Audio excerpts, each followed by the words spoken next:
With this week's episode of Attack on Titan, Gabi is introduced to, I'd say, the most important character that Gabi could be introduced to. The girl that Hsieh saved was kind of the reason that this girl had her entire world turn on its head after seeing her entire world shattered before her eyes. Gabi is a product of her upbringing. Marley has basically indoctrinated the youth of the Eldians and things like that to believe that their ancestors did these horrible things. And technically, their ancestors did do horrible things, as did Marley's ancestors do horrible things. And in this episode, the whole idea is to show you the starting of the shattering of that worldview of someone who's been raised as a child soldier for her entire life, who believes that the only way for her people to be saved is by giving in and wearing these armbands and being treated lesser than human. And in this episode, a very simple thing is thrown in her face. My mother wasn't there. Why did she have to die? Because my ancestors apparently did these horrible things. In this episode, we go from Gabi killing a soldier trying to help her to Gabi realizing that maybe things aren't all as they appear to be. And I think anyone who wants Gabi to change like that doesn't understand how people function, because literally that's how she was raised. Falco just never was as kind of indoctrinated as she was, and Gabi is someone who firmly believes in what she was taught. By introducing her to the person that Hsieh, the character that she killed, while she doesn't know it was Hsieh just yet, she was literally saved by the person who she killed, the person who saved her. Like, it's amazing to see how Isayama uses its sidecast, and I mean sidecast, like real sidecast, to always loop back. And a character that Hsieh saved, that, yeah, it was a really great moment, it shows that there's still more for Hsieh and her legacy still lives on. Or even Mikasa back in the beginning of Season 1 of Attack on Titan.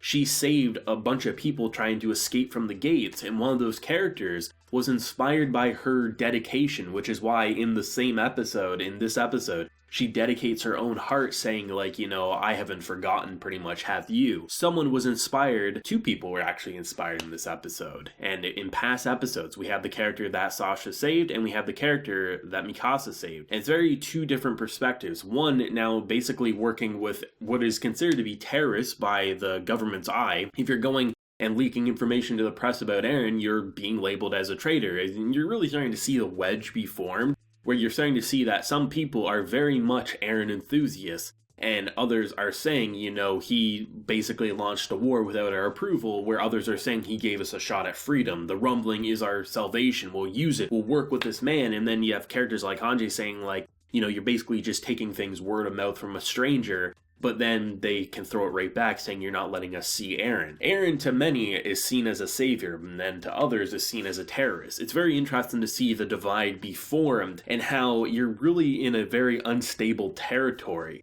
And something that's been brought up at this point in time is how a lot of people are saying, hey, are we getting a part 2 or are we getting a movie to finish up the story, because episode 16 won't adapt all the chapters. I was taking a look into it, and yeah, it's basically looking like episode 16 of the final season will end on chapter 116, maybe 117, depending on how they want to end it, and the manga is going to be finishing in a couple of months with chapter 139. So at this point in time, we're going to be getting a part 2 to the final season that will probably be 13 episodes, I would imagine. Originally, I thought back when we were like early into the episode count, I thought they were going to end around one chapter, like chapter 122, 123, and I thought, well, yeah, a movie could definitely make sense. At this point, no, they're definitely going to pull season 3 where it's going to be a part 1 and a part 2, so it's still technically the final season, just divided into parts.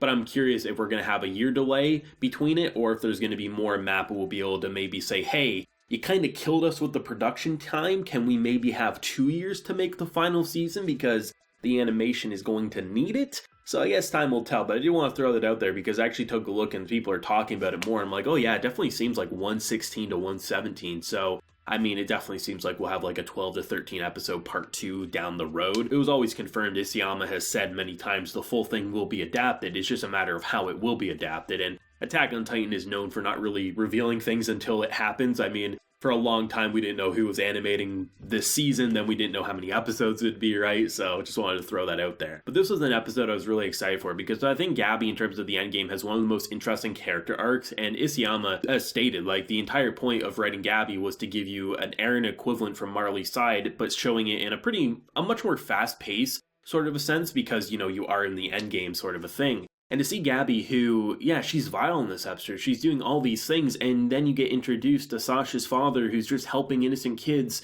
she's on edge because she's literally an indoctrinated child soldier, and now is starting to have her worldview shatter. And I love how it's not like an overnight sort of a thing, like, oh, someone saved me and now I love these characters. No. Like, she has been a product of her upbringing to the point that, yes, now her worldview is starting to shatter. She's realizing that, hey, what she's saying kind of makes sense. Why did this girl's mother have to get killed because of her ancestors? But at the same time, you just trampled my home. I saw that before my eyes. That's the biggest reason she's so pissed off in this situation, that she can beat soldiers over the head with bricks because one of your own soldiers literally destroyed my entire city. But at the same time, a lot of this is making sense. Why do both sides use the past to justify these current actions when many of the casualties weren't even involved in it? And that's the unfortunate side effect of war. And I think one of the brilliant things that Isayama did with the final season, which is why I never understood the creatures online who tried to say, like, Isayama's pro-war to the point that he's saying, like, he loves these horrible things in history, when literally every character minus a select few are very much saying what you're doing is wrong. And I love how this season is making you feel so many things, and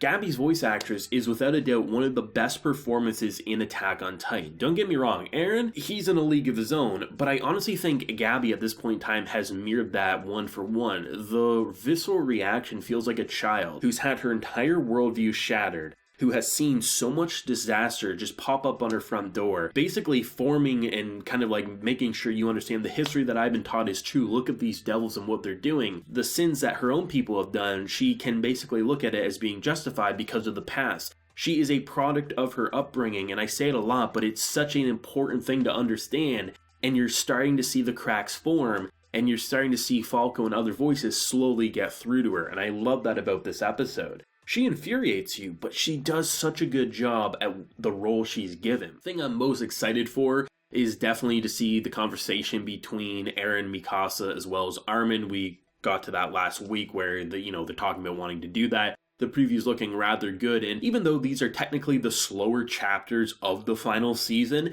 they're so meaty in substance and they have so many things to look at and dissect, and I absolutely love it. There's actually one shot in this episode that completely took me back, and I was like, this mirrored some of the earlier whip backgrounds that were just drop dead gorgeous. I'm really appreciating how Mappa is going in, and it's just really interesting that, leaks made it sound like the final season would be the worst thing ever. It would visually suck. And I still have yet to see anything about this season suck. It is great with the stills. It mirrors that of what Wit was typically able to do. And while, yeah, the action scenes are different and handled in Mappa fashion, the final season is in good hands. And as long as we don't have to have another studio change for the part 2, whatever that's going to look like for the final stretch of Attack on Titan, the story is going to wrap up and be a modern classic, hands down, no questions asked. I thought this was a great episode. I love how very minor side characters come back to influence, from Mikasa to even, obviously Sasha with someone like Hsieh as well as Luis. It's just great to see these characters actually matter and then influence either the same characters or those that were saved by the ones that you killed. It's great to see where this show is going, and I can't wait to see more. But let me know your thoughts and feelings down below. What did you think of Gabi's voice actress performance and the just angry, angsty, horrible persona that's now slowly starting to crack because she's realizing that the people she's interacting with maybe don't deserve to be trampled like how both sides have been trampling each other? Let me know your feelings down below. If you enjoyed the video, leave a like, share your support, and hit that subscribe button if you happen to be new around here. So until next time, everyone, please take care and have a good one.